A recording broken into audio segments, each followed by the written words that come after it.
அன்பிற்கினியவர்களே, மறுபடியும் உண்மையான ஆன்மீகத்தை பற்றிய ஒரு பதிவு. நீங்கள் உண்மையான ஆன்மீகத்தை பற்றி 100% புரிய வேண்டுமென்றால் நீங்கள் உங்களை படித்தீர்களா? வேதாந்தம் படித்தீர்கள், சித்தர்களுடைய 18 சித்தர்களையும் படித்தீர்கள், பகவத்கீதை படித்தீர்கள், பைபிள் படித்தீர்கள், குரான் படித்தீர்கள், உலகத்திற்கு எல்லோரும் சொன்ன அத்தனையும் படித்தீர்கள். ஆன்மீக இலக்கியங்கள் பூரா படித்தீர்கள். வேதாந்தம் விட்டொழித்து ஏகாந்தமாய் இருப்பது எப்போது என்பதையும் படித்தீர்கள். ஆனால் உங்களை படித்தால் மட்டும்தான் நீங்கள் உண்மையான ஆன்மீகத்திற்குள் செல்ல முடியும். அந்த உங்களை படித்தல் என்பது என்னவென்றால், உங்களுடைய உடலினுடைய ஒட்டுமொத்த அணுவணுவான இயக்கத்தை,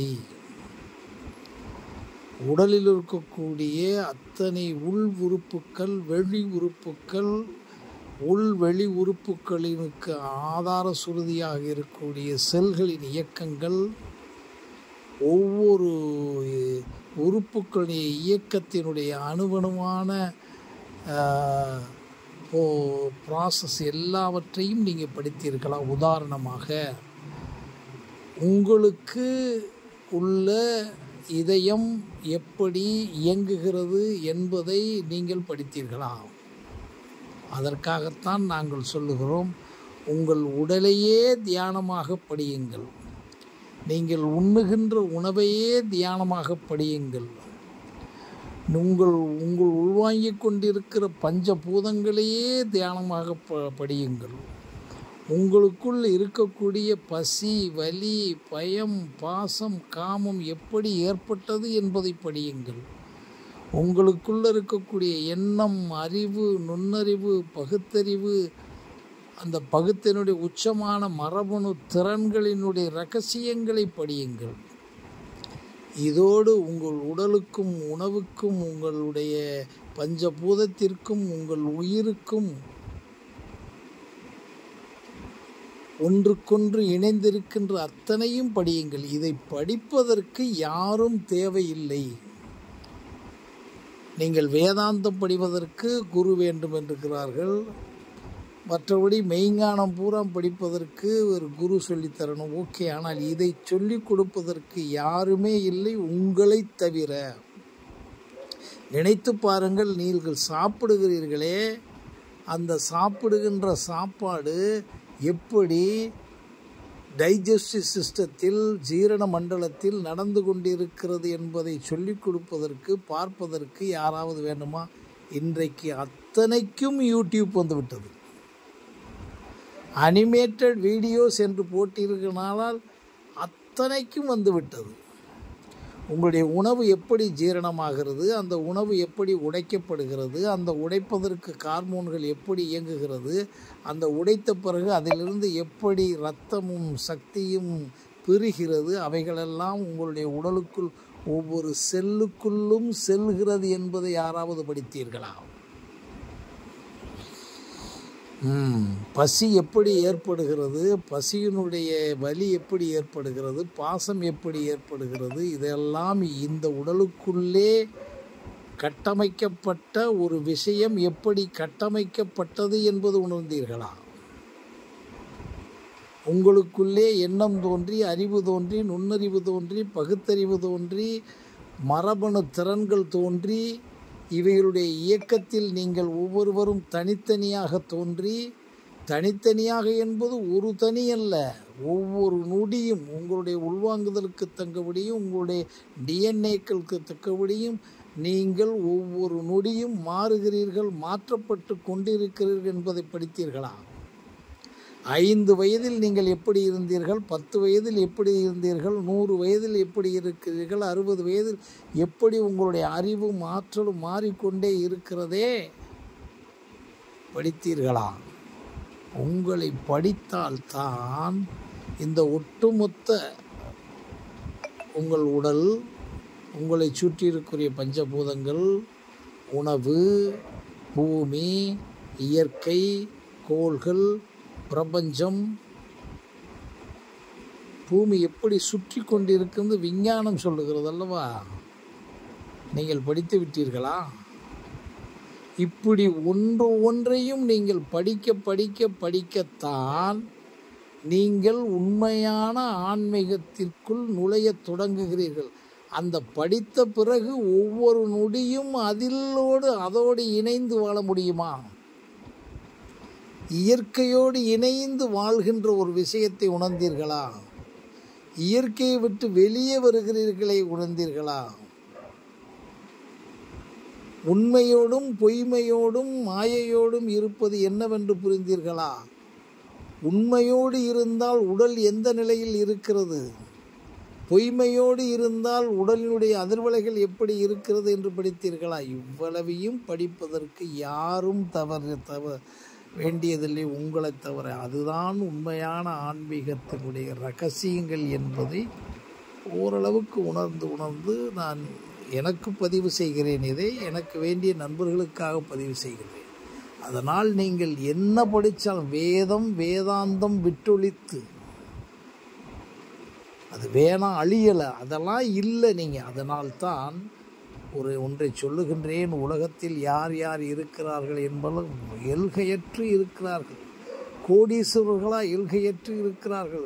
விஞ்ஞானிகளா எத்தனையோ லட்சம் விஞ்ஞானிகள் வந்து விட்டார்கள். கண்டுபிடிப்புகள் எத்தனையோ லட்சம் கண்டுபிடிப்புகள் வந்து விட்டன. நவீனம், டிஜிட்டல், உலகத்தில் எல்லாமே வந்து விட்டன. அளவே கிடையாது. ஆனால் உலகம் முழுவதும் தேடினாலும் உண்மையான ஞானிகள் விரல் விட்டு 10, 20, 30 தான் இருக்கும். உண்மையான ஞானிகள். நான் சொல்லுகின்ற இந்த விஷயத்தை ஒவ்வொரு நொடியும் அனுபவித்து கொண்டு இந்த உலகத்தை வாசித்து, உடலை வாசித்து, உணவை வாசித்து, பஞ்சபூதங்களை வாசித்து, அதனுடைய உள்பிணைப்பு, அதனுடைய இன்டர் கனெக்ஷன்ஸ், ஒன்றுக்கொன்று இணைந்திருப்பதையும் பிணைந்திருப்பதையும் வாசித்து, உதாரணமாக உணவு இல்லை என்றால் நீங்கள் பசியை அடக்கிவிட முடியுமா?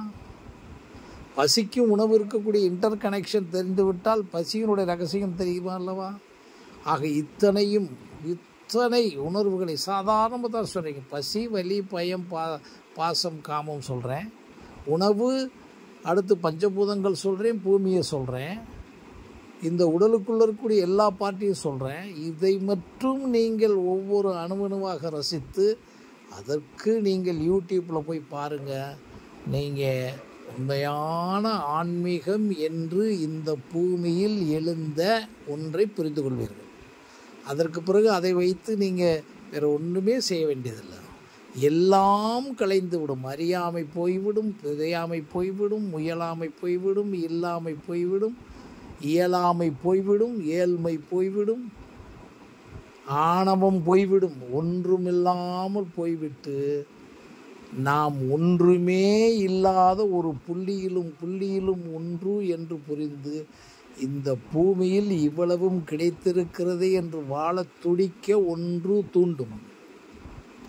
இவ்வளவும் இருக்கிறதே நம்மோடு, இதையெல்லாம் ஒன்றை கூட தெரியாமல் புறத்தில் இருக்கிற பணத்தையும் பொருளையும் புகழையும் பதவியையும் ஆசையையும் பேராசை, அதை அடையலாம் இதையெல்லாம் எல்லாம் அலைந்து நொடிஞ்சு இருக்கிறோமோ என்பதை உழைஞ்சு நம்ம ஒன்றுமே இல்லை.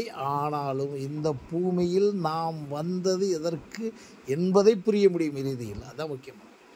அப்படியே சாமியாராக போயிடுறதில்ல. அப்புறம் இந்த உலகத்தில் நாம் எல்லாமெல்லாம் எப்படியெல்லாம் இயங்கலாம், யாருக்கெல்லாம் இயங்கலாம், யாருக்காக நாம் இயக்கப்படலாம், நமக்கு கிடைத்த அன்பையும் உண்மையையும் சத்தியத்தையும் வைராக்கியத்தையும் விவேகத்தையும் அத்தனையையும் நவரசங்களையும் யாருக்காக நாம் பிறப்பிக்கப்பட வைத்திருக்கிறோம் என்பதை உணர்ந்து அப்போ தொடங்குகிறோம் பாருங்கள். அதையும் தொடங்கும்போது தடுமாற்றங்கள் வரும். அதில் நிறையா இருக்குது. அந்த தடுமாற்றங்களிலும் மறுபடியும் நம்ம இடத்துக்கு வரும். எந்நிலையிலும் தன்னிலை மாறாத எவ்வவஸ்தையிலும் தன் அவஸ்தை மாறாத ஒரு நிலைக்கில் வந்துடுவோம். நம்ம நிறையா இருக்குது. அதனால தான் யாரும் அடைய முடியலைன்னு சொல்கிறது. ஆனால் அடைய முடியுமா? எல்லோராலும் அடைய முடியும். யாரை வைத்தும் அடைய வேண்டிய அவசியம் இல்லை, யாரை பார்த்தும் அடைய வேண்டிய உங்களை இப்போ நான் சொன்ன விஷயத்தை எத்தனை பேர் எத்தனை லட்சம் பேர் உங்களுக்குள்ளே போட்டு பார்த்தீங்களா? சாப்பாடை எடுத்து வாய்க்குள்ள வைக்கும்போது அந்த சாப்பாட்டின் ரகசியமும் அந்த உணவிற்குள்ளே என்னென்ன இருக்கின்ற ரகசியமும் அதெல்லாம் இந்த உடம்பிற்குள்ளே என்ன ரகசியமும் அது என்ன செய்கிறது என்பது ரகசியமும் அதனால்தான் எனர்ஜியோடு இயங்குகிறோம் என்ற ரகசியத்தை உணர்ந்தால் நாம் சாப்பிடுகிறோம். இப்படி ஒவ்வொன்றாக காற்றை பிறந்ததிலிருந்து சுவாசித்துக்கணும். ஒரு நாளாவது இந்த காற்றினுடைய ரகசியம் புரிந்தால் உள்ள போகுது. என்னைக்கு மூச்சு அடைக்குதோ மூச்சு விட முடியாதோ அன்னைக்கு தான். அதனால தான் சொல்கிறேன், எந்த மாட்டுக்கும் ஆட்டுக்கும் எந்த மிருகங்களுக்கும் ஹார்ட் அட்டாக் வருவதில்லை. 24 மணி நேரத்தும் தண்ணிக்குள்ளே இருக்க லட்சக்கணக்கான உயிர்கள் செத்து வெளியே வருவதில்லை. அப்படிப்பட்ட ஒரு ரகசியம். முதல்ல உங்களை புரிங்க, அப்புறம் உணவை பாருங்கள், உணவு எப்படி வந்துச்சுன்னு பாருங்கள், எப்படியெல்லாம் அது இயங்க பாருங்கள். அப்படியே பார்க்க பார்க்க உங்களுக்கு 5000 வருஷம் வேணும்னு ஒரு உணர்வு வரும். நீங்கள் ஒன்றுமில்லையாமல் இருப்பீங்கன்னு ஒன்று வரும். அந்த இடத்துல எல்லா எண்ணங்களும் அழிந்து போய்விடும். மனமற்ற நிலை, எண்ணமற்ற நிலை, நிர்விகல்ப வரும். அதற்கு பிறகு வாழணும். சாமியாராக போயிடல, அது ரொம்ப முக்கியமான விஷயம். அப்படியே போயிடுறதில்ல, ஆசீர்வாதம் கொடுக்குறதெல்லாம் இல்லை. அதுதான் உண்மையான ஆன்மீகத்தினுடைய எல்கேஜியிலேருந்து முதல் வகுப்புக்கு போகிறது மாதிரின்னு நான் உணர்ந்ததை எனக்கு சொல்கிறேன். இது என்னுடைய கருத்து தான். நன்றி, வணக்கம்.